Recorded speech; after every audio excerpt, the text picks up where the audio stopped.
Mulheres vítimas de abuso sexual são violentadas 2 vezes, uma pelo agressor e outra quando precisam provar que foram realmente violentadas. Isso quando denunciam, pois na maioria dos casos elas não se sentem encorajadas para expor a violência. Em 3 de novembro de 1984, McVeigh tinha 17 anos quando Long a derrubou de sua bicicleta e a puxou para dentro de seu carro. Lembro-me de implorar a Deus, faça o que fizer, apenas não deixe que ele me mate. Bob Joe Long foi um serial killer que aterrorizou a Flórida nos anos 80. Lisa McVeigh tinha apenas 17 anos quando cruzou o seu caminho. Apesar de estar assustada, ela era muito inteligente e ficou de olho em detalhes que pudessem ajudar a descobrir quem era ele depois.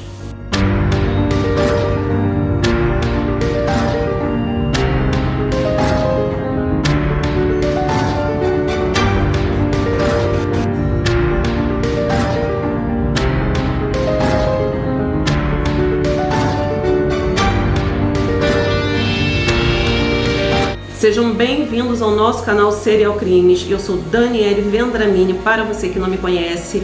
E pessoal, hoje está uma chuva, um temporal aqui no Rio de Janeiro. Então, um spoiler aí para vocês.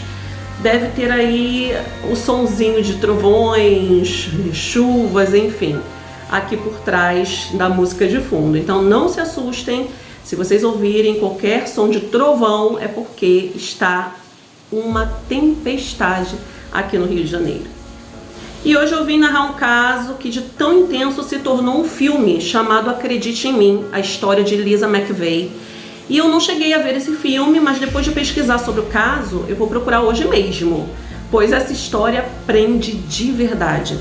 Eu sei que você também vai se interessar em ver o filme, mas antes de ver esse filme, fique atento nessa narração, que tem detalhes que você não vai encontrar lá. Até porque os filmes precisam ser bem resumidos para caber em um determinado tempo. Bem, eu não posso esquecer de pedir para você que está aqui hoje compartilhando essa história sinistra comigo, deixar aqui seu like e se inscrever no canal caso não tenha se inscrito. Estamos crescendo devagar, chegando quase aos 3.000 inscritos. Então, se você gosta desse canal, vamos compartilhar com outras pessoas e convidá-las a fazer parte desse mundo True Crimes. Agora que já fizemos nossa DR, vamos ao caso. Era uma noite como qualquer outra. Era novembro e o ano era 1984. Lisa McVeigh voltava para casa depois de ter dobrado no trabalho. Ela tinha apenas 17 anos. E naquele dia, Lisa tinha tomado uma decisão. Assim que chegasse em sua casa, ela iria tirar sua vida. O relógio apontava 2 horas da manhã e naquele dia ela aceitou a dobra no trabalho, pois não queria voltar para casa. Mas assim que seu expediente encerrou, ela pegou sua bicicleta e por 8 minutos ela pedalou de forma leve, se sentindo livre, pois sabia que quando chegasse em casa tudo iria acabar. Seu bilhete de suicídio já estava escrito, aguardando por sua última ação. Lisa pedalava em sua bicicleta até que viu uma pequena capela que tinha no caminho e resolveu parar na frente dessa capela. Ela percebeu que tinha um carro vermelho ali e achou aquilo estranho, porque era bem tarde. Quem estaria ali tão tarde? Ela não se importou muito, afinal, muitas coisas não importavam mais para ela. O que Lisa não sabia é que o motorista do carro vermelho estava escondido atrás de uma van e, sem se dar conta, ela já estava sendo empurrada para longe da bicicleta dela, com muita força. Suas coisas se espalharam pelo asfalto e uma arma foi colocada em sua têmpora esquerda. Ela foi vendada, sendo obrigada a entrar no carro. Ela ouviu uma voz ordenando para ela tirar as roupas. Logo depois ela foi amarrada nos pulsos e nos tornozelos. Lisa, ao ser vendada, inflou as bochechas para que a venda ficasse um pouco frouxa, para que ela conseguisse ver tudo ao seu redor, e seu plano realmente funcionou. No dia seguinte, a bicicleta de Lisa foi encontrada com seus pertences jogados para todos os lados. O sumiço de Lisa naquele dia não foi relacionado a outros assassinatos que estavam acontecendo na cidade, mas ela já estava considerada como desaparecida.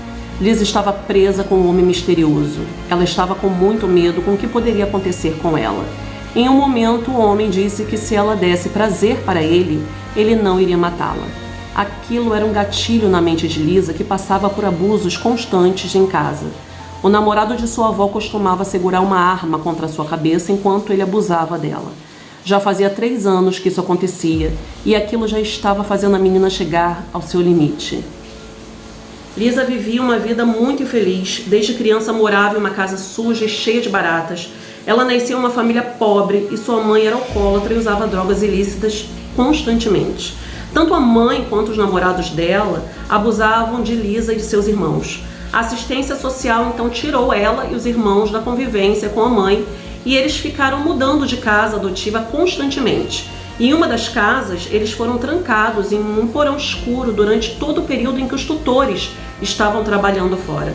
Lá, a única coisa que eles tinham para comer durante o dia todo eram biscoitos de cachorro. Gente, que tenso narrar isso. Foi então que Lisa foi morar com a avó quando ela tinha 14 anos, mas apesar de ser sua avó, ela nunca teve contato com essa senhora. Foi quando os abusos do namorado da avó começaram, abusos sexuais, morais e emocionais.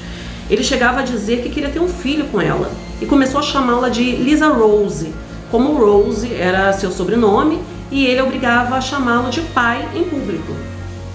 Os abusos duraram 3 anos, até ela completar 17 anos. Lisa estudava em uma escola católica que ficava ao lado da rua da casa em que ela morava, mas foi obrigada a abandonar a escola e começar a trabalhar em uma loja que vendia donuts chamada Krispy Kreme. Na época de seu desaparecimento, o FBI estava procurando um serial killer que estava cometendo vários crimes pela região. Eles acreditavam ser um homem branco, na idade entre 25 a 35 anos e com uma altura mediana. Normalmente ele procurava mulheres que eram prostitutas ou que estavam andando sozinhas. O FBI afirmava que o criminoso poderia parecer amigável porque ele conseguia fazer com que as mulheres entrassem em seu carro e logo depois ele dirigia para longe, onde levava as vítimas para um determinado lugar para abusar delas. No início era difícil encontrar os corpos, mas depois os assassinatos foram ficando cada vez mais um perto do outro. Parecia que o criminoso já estava se sentindo confiante que ninguém o descobriria e não se dava o trabalho de esconder os corpos distantes para evitar pistas. E Lisa estava com aquele homem que agora era um serial killer confiante. Ele a todo momento dava muitas ordens a ela e ela fazia tudo exatamente da forma que ele pedia. O homem começou a dirigir para longe com ela no banco do passageiro e ela ainda estava vendada e suas roupas estavam enroladas em seus pés. Ela não fazia ideia para onde eles estavam indo, mas imaginava que provavelmente seria abusada e morta. Embaixo de sua venda, Lisa conseguia enxergar algumas árvores. Ela pensou que ali seria seu fim. Ela seria enterrada em uma floresta ou coisa do tipo.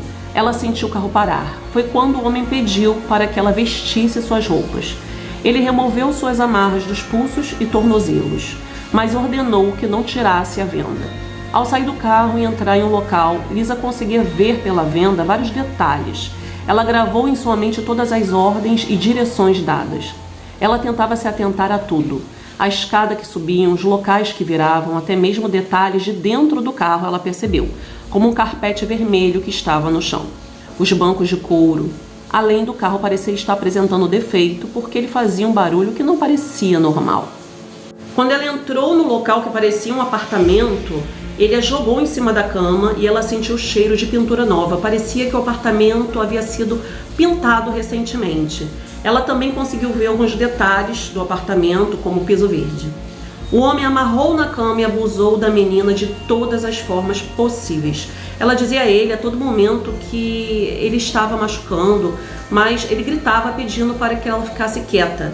E em depoimento, Lisa descreveu a situação como muito dolorosa e disse que naquele momento em que o abuso ocorria, ela tentou se imaginar em momentos felizes da vida dela, ou até em campo com flores, algum lugar onde a mente dela pudesse fugir para não vivenciar tudo aquilo. Ela se sentia entorpecida, como se ela não estivesse realmente ali. E quando tudo acabou, ele removeu a venda dos olhos dela, mas pediu que ela não abrisse os olhos. Ele a levou até o banheiro e deu um banho nela, e naquele momento ela notou que ele já havia feito aquilo outras vezes, pois notou fios de cabelo preto no box do chuveiro. Nesta hora, a ideia dela de tirar a própria vida sumiu completamente. Ela queria sobreviver a tudo aquilo. Ela pensou na irmã, nos irmãos e pensou que teria que achar um jeito para sair viva daquela situação.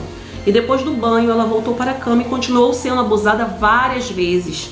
Em um determinado momento, ela pediu para ir ao banheiro, pois estava muito apertada, e o homem recusou o seu pedido. Mas ela disse que se ele não deixasse, ela teria que urinar ali na cama. Foi quando ele permitiu a ida ao banheiro. Ele a levou até o banheiro e ficou esperando, mas ela falou que ela não conseguia urinar se ele ficasse olhando para ela. Então ele fechou a porta, mas disse para ela não demorar muito. Ali dentro, sozinha, Lisa pensou que deveria deixar alguns sinais onde mostrasse que ela esteve ali, pois se ele a matasse, ela queria de alguma forma mostrar à polícia que ela foi uma das vítimas daquele homem. Então ela deixou impressões digitais em todo o banheiro, no espelho, embaixo do vaso, no box do banheiro, e chegou a arrancar alguns fios de cabelo para jogar no chão. Assim o DNA poderia revelar que ela esteve ali. Lisa pensou que precisava começar um jogo mental com aquele homem. Então, ao sair do banheiro, ela tentou conversar com ele e perguntou o porquê dele estar fazendo aquilo com ela. E ele disse que havia passado por um término de um relacionamento, estava se sentindo péssimo.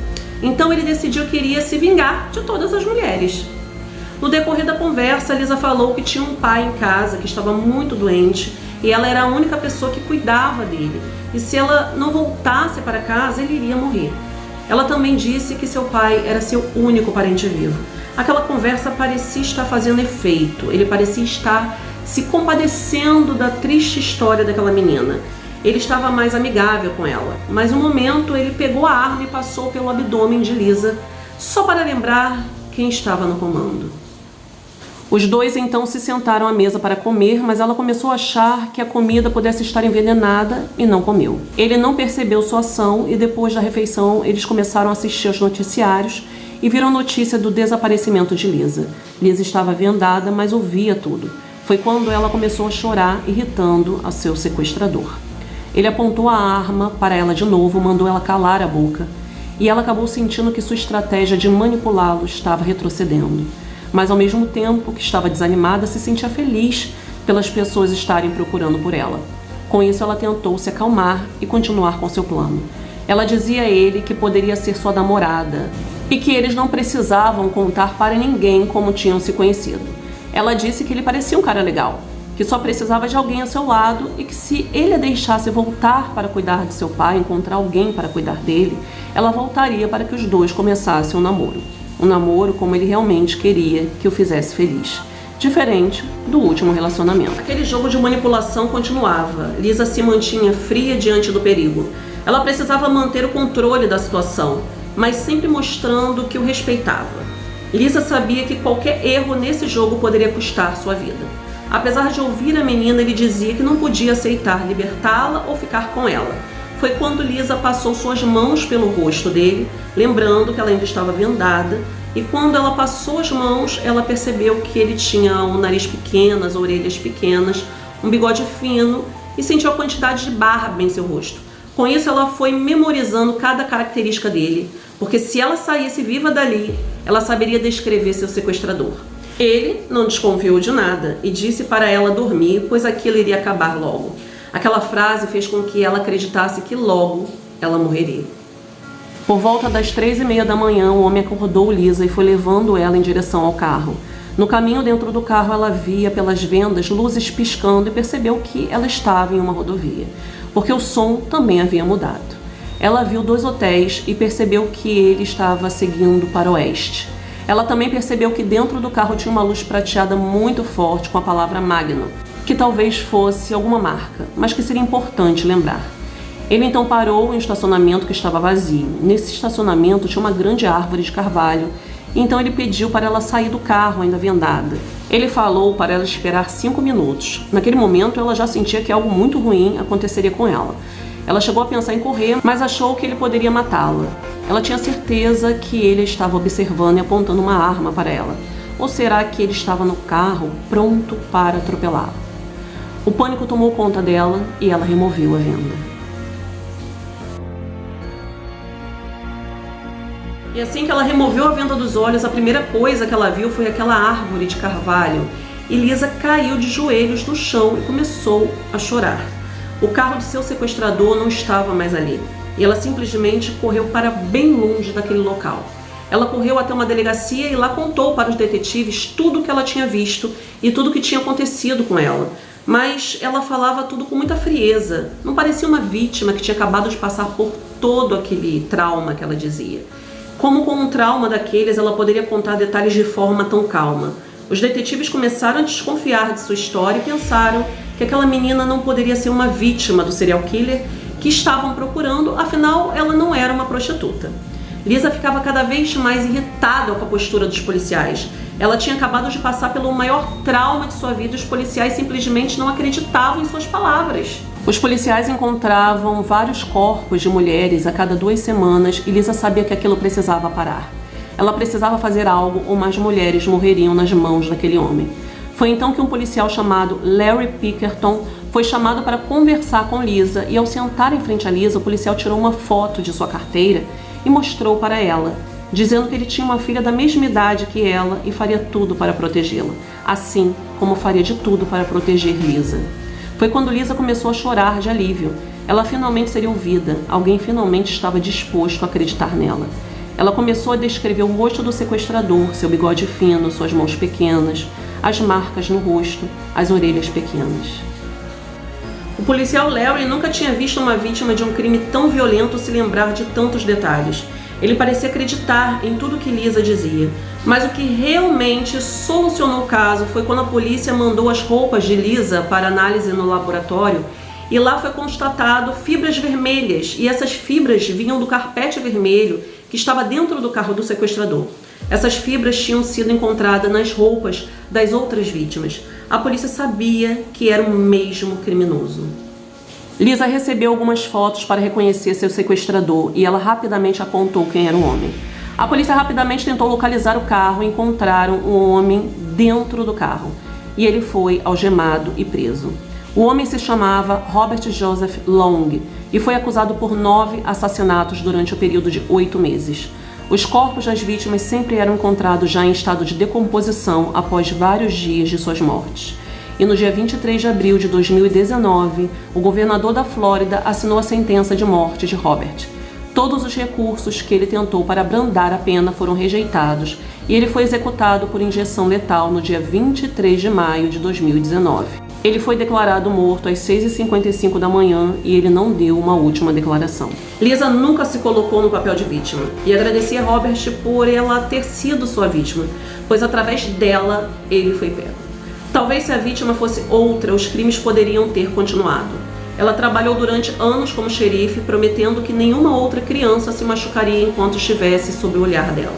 Lisa, que tinha a intenção de tirar sua própria vida aos 17 anos, achou sua razão de viver.